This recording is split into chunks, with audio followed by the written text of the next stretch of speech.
So, most people don't even realize that the enormous white dire wolves that are depicted in fantasy like Game of Thrones aren't completely made up. There really was an extinct species almost exactly like that.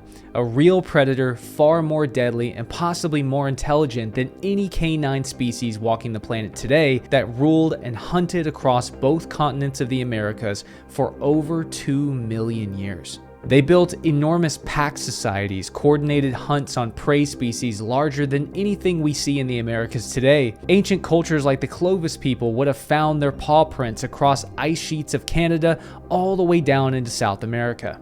An extinct apex predator that was not actually a wolf, but something larger, smarter, and much more ancient that lived in the Americas long before wolves arrived. My name is Luke Caverns. I'm an explorer and an anthropologist, and this is Extinctions Through Time.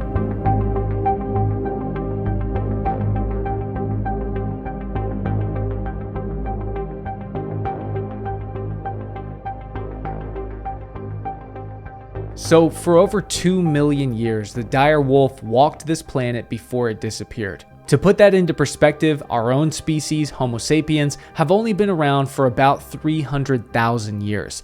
Every civilization you've ever heard of, every empire, every city, every written word in the entire history of humanity, the wolf was already ancient when humanity was just emerging. Really quickly, Extinctions Through Time is a series that I created in collaboration with Colossal Biosciences, who also has their own YouTube channel that's worth checking out. Scientifically, the dire wolf is known as Enosion dirus, meaning terrible wolf. The dire wolf was not simply a larger version of the gray wolf that you might see in Yellowstone today. For over 150 years, we assumed that's what it was, a close cousin, a bigger, meaner relative. But ancient DNA extracted from fossilized remains revealed something that shocked paleontologists. The dire wolf belonged to an entirely separate lineage of canids that had been evolving independently in the Americas for roughly 5.7 million years. It wasn't a wolf that just grew larger. It was something else entirely. The last survivor of an ancient American dog lineage so old and so isolated by the time the gray wolf had migrated into North America from Eurasia. They shared a continent for hundreds of thousands of years without ever successfully interbreeding. They were neighbors who spoke completely different biological languages despite looking relatively similar. The dire wolf at its peak was the dominant apex predator across nearly the entire Western Hemisphere, from the subarctic plains of Canada down through Central America and even into the open savannas of South America. Its skull was massive. Its jaw was built for crushing bone rather than simply tearing flesh. At up to 150 pounds, it was noticeably larger and more robustly built than today's gray wolves. It wasn't the largest predator on this ancient landscape, but it was arguably the most successful. While saber-toothed cats and American lions ruled certain environments, it was the dire wolf that cast the widest net across the ancient Americas and adapted to the most diverse habitats and accumulated by far the largest fossil record of any Ice Age predator throughout the Americas. In one location alone, the La Brea tar pits of what is today modern Los Angeles, the bones of over 4,000 individual dire wolves have been pulled from the asphalt.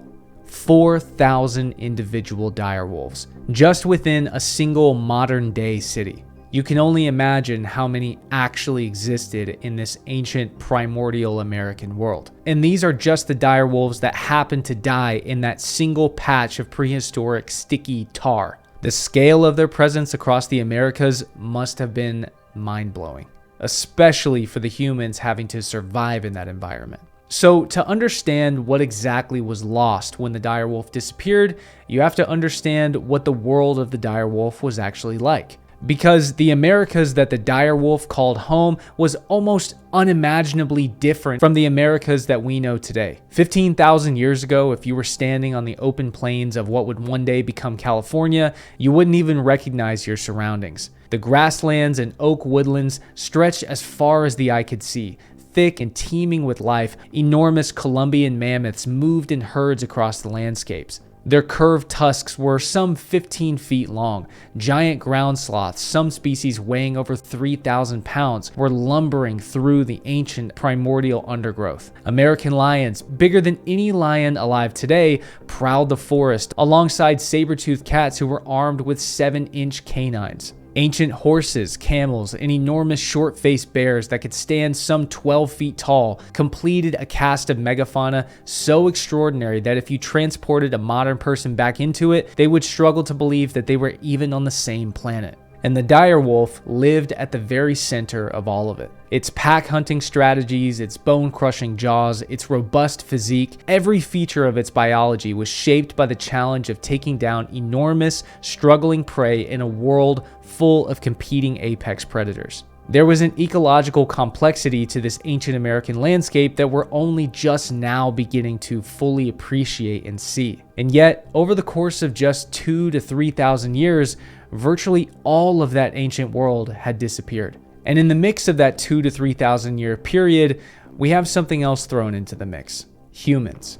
Migrating, intelligent, and fierce bands of the Clovis people began moving throughout the American continents. Now, Clovis people were likely not the first humans to wander into the Americas some 13,000 years ago, as was long thought. Nowadays, there are many known archaeological sites with evidence of habitation going back some 19,000 to 21,000 years ago. But the Clovis people are the earliest well-documented hunting culture we can confidently place across North America between roughly 13,000 to 11,000 years ago. And these hunters were sharing landscapes, kill sites, and probably a significant amount of very tense standoffs with dire wolves on an almost daily basis, given just how many individual dire wolf remains have been uncovered. These Clovis people were highly skilled, highly mobile hunters armed with the largest and most finely crafted spear points ever made in the Americas. At no point throughout any of the rest of Native American history were weapons ever so finely created as these Clovis people made 13,000 years ago. And they were now actively pursuing the exact same megafauna prey species that dire wolf packs had been hunting for the last 2 million years. Mammoths, ancient bison, ground sloth, horses, and many, many more now extinct American species. And what archaeological sites like the La Brea tar pits show us is that dire wolves were not solitary, opportunistic scavengers. They were pack hunters that converged in enormous numbers on kill sites, drawn in likely by the sounds and smell of other dying prey. Many times, probably prey that humans had just spent months hunting down and finally killed. Researchers have pulled the remains of literally thousands of individual dire wolves from that single asphalt deposit in Los Angeles, and the pattern suggests they were likely arriving in completely enormous groups, competing aggressively with other extinct apex predator species like saber-toothed cats and American lions over the exact same kill sites. Now, place a small band of Clovis hunters into that environment. They've just brought down a mammoth after days or weeks of tracking it down across the open plains, and before they've even had a chance to begin processing the kill, the smell has carried across the grassland. And now, a small band of Clovis hunters armed with their spears and blades were caught in the center of a primeval struggle for survival between many of the deadliest mammals to ever exist on planet Earth. A fight that had been waging across the Americas for millions of years before the human hunters had arrived. And what makes painting this picture even more remarkable is that, despite all of that chaos, there is not actually a single confirmed instance in the entire archaeological record of humans hunting dire wolves. No spear points lodged in a dire wolf skeleton, no butchery marks on dire wolf bones, no evidence whatsoever that early Americans were targeting them as prey or even as threats to be systematically eliminated. And yet, humans and dire wolves overlapped in North America for thousands of years without the wolves disappearing. Somehow, they were coexisting. Something that I've always found really quite interesting is putting the past and specific periods of our ancient world into context, comparing two different places of the world at the same time to see what was going on. For example, most people have no idea that 500 years after the pyramids of Egypt were built, some 4,000 years ago, there was a small island off the coast of Siberia that housed the last surviving population of woolly mammoths, or that Oxford University and the Aztec Empire actually existed at the same time, or that in the very last days of the direwolf's existence, an ancient culture on the opposite side of the planet was erecting one of the most mysterious archaeological sites that has ever been discovered. Göbekli Tepe. Perhaps the most mind-bending archaeological site known. Rising from the hills of southern Turkey around 9000 BC, Göbekli Tepe is an enormous ancient site filled with megalithic carved stone pillars arranged in elaborate ceremonial circles, built by people with no metal tools, no written or known language, and no agriculture. At the very moment that the direwolf was disappearing from North America, human beings on the other side of the world were dragging 20-ton limestone blocks across the hills of Anatolia to build what appears to be one of the world's first temples. Evidence of organized religion and communal labor on a scale that would not be seen in the Americas for thousands of years to come, and most archaeologists believe they somehow did this before farming. Around 13,000 to 10,000 BC, dire wolves were still howling through the ancient primeval grasslands of North America. On the other side of the planet, human beings were in the middle of the single most consequential transformation in the history of our species, the Neolithic Revolution. On the slopes of the Zagros Mountains in what is today northern Iraq, small groups of people were beginning to notice something. They were beginning to understand that seeds, when deliberately planted and cared for, would grow. They were creating food. And they began to realize if their goats and sheep could be corralled, bred selectively, and kept in one place, you wouldn't have to follow the herds anymore. You could build something permanent. Around 10,000 years ago, along the Jordan River Valley, a settlement had been born that would one day become the great ancient city of Jericho, which is arguably the oldest continuously inhabited city on the entire planet, where hunter-gatherers had the world-shaping, life-altering realization that their existence could have a permanence, at the same time that dire wolves were hunting their last surviving prey across the American plains. The Younger Dryas, a sudden and dramatic return to near glacial conditions, gripped much of the northern hemisphere between roughly 10,900 and 9,700 BC, sending temperatures plummeting throughout vast areas of the planet, drying out landscapes that had been relatively lush, and collapsing food chains that ecosystems depended on. It was, in the estimation of many researchers, a climate catastrophe that contributed to pushing early humans towards the first experiments in cultivating food because they had few other options. The same period of climate instability that coincided and likely caused the extinction of the dire wolf in North America also affected ecosystems in the Old World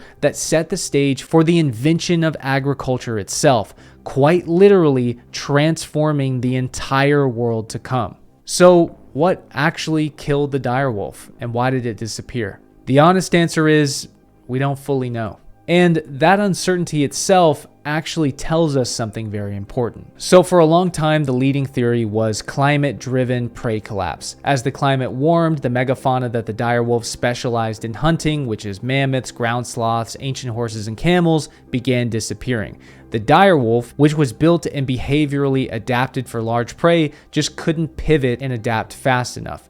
The gray wolf, which was lighter and more flexible, survived because it could switch to smaller game and still survive, while the dire wolf had nowhere else to turn. And there's something almost elegant about that theory. The most powerful predator in the Americas, killed not by something stronger, but by the simple disappearance of the world that it was built for. The world that the dire wolf had known for the last 2 million years was just being pulled away from beneath its paws. But on the other hand, more recent research tells us a more complex and more human story. Studies of fossils from the La Brea tar pits, using precise new radiocarbon dating techniques on 169 specimens from 8 megafauna species, reveal that in Southern California, the great extinction of Ice Age animals, dire wolves, saber-toothed cats, American lions, ground sloths, was closely linked to an eruption of large-scale wildfires around 13,200 years ago. Charcoal and pollen records from a nearby lake told the story very clearly. The lush woodlands that had blanketed Southern California for millions of years transformed, within a geological heartbeat, into scrubby brushland and desert. And driving those fires, at least according to the researchers' models, was a collision between a rapidly warming climate and a rapidly expanding human population. Early Americans had been in the region for thousands of years, living alongside the megafauna, coexisting, perhaps even revering some of them, and then something shifted. Human populations appear to have surged around 15,000 to 13,000 years ago. More people meant more fires. A hotter, drier climate meant those fires burned further and hotter than they ever did before. And the ancient woodlands couldn't recover fast enough. And when the plants died, the great herbivore species that fed the apex predators did as well. And before long, the sun would rise on a world without a single living direwolf in it. But again, this is just one of many theories. And while ancient humans never set out to eradicate the direwolf, it is possible that we burned down at least part of their world. In April 2025, a biotechnology company called Colossal Biosciences announced something that history may look back on as one of the most remarkable scientific achievements in the 21st century, almost certainly the very beginning of a new era in life science. For the first time in over 10,000 years, the North American air has heard the howl of a direwolf. Using ancient DNA extracted from a 13,000-year-old tooth found in Ohio and a 72,000-year-old skull unearthed in Idaho, two fossils together gave colossal scientists enough genetic information to reconstruct a complete direwolf genome. From there, they performed a record 20 precise edits across 14 genes. 15 of those genes are identical to DNA found in direwolves, while the remaining 5 are edits that lead to key direwolf traits, which we know from studying their genome and fossils. The result, 3 pups. 2 males, Romulus and Remus, born on October 1st, 2024, and a female, Khaleesi, born January 30th, 2025. White-coated, larger, and more heavily built than any gray wolf, already howling at 2 weeks old, already stalking anything that moved. While the direwolf that evolved in isolation for some 5.7 million years is gone, what Colossal has achieved is a living, breathing echo of a lost world. Here's a thought that I keep coming back to, and one that I think actually gives the entire concept of this story its weight. For some 12,500 years, the howl of the direwolf was absent from this planet. Absent while the first cities rose in Mesopotamia, absent while the Egyptians built their pyramids, absent through the entire span of recorded human history. Every war, every empire that rose and fell, every invention, every recorded century, the direwolf was simply not here. A silence so deep and long-lasting that it had become a seemingly permanent fact of the world that the direwolf would never be seen again. And now, somewhere on a preserve in North America, Romulus, Remus, and Khaleesi have broken that 12,500-year silence. And while de-extinction technology is still in its infancy, the technology is real and it's constantly advancing. And the question that this technology forces us to confront is something that none of our ancestors ever had to confront. What is our obligation to the species that we've lost? The direwolf's extinction was not entirely our fault, and maybe it wasn't even our fault at all. But when we find ourselves 12,500 years later with the ability to functionally bring a species back from extinction, we've arrived at a point where whether or not an extinct species has another chapter in our world has become our decision. And while nobody can see the future, I think that the fight to preserve and resurrect our natural world when we find the opportunity to do so is probably more important than anything else that modern humans find themselves doing. I'm Luke Caverns. Like and subscribe for more history of extinct species, and I'll catch you next time.